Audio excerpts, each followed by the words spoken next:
Bike खोलते-खोलते एक और नया खर्चा सामने आ गया। तो जैसे कल आपने देखा था, हमने बाइक डिसअसेंबल करना स्टार्ट कर दिया था। शॉकअप ऑलरेडी निकल चुके थे और बाइक अब ईंटों के सहारे खड़ी थी। अब बारी थी टी की।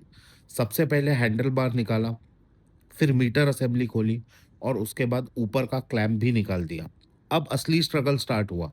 नीचे वाला क्लैंप निकालना इतना ईज़ी नहीं था।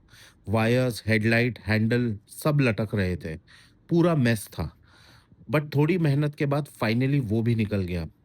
तभी भैया ने एक बॉम्ब गिरा दिया। भाई ये शॉकअप लीक है, इसे रिपेयर करवाना पड़ेगा।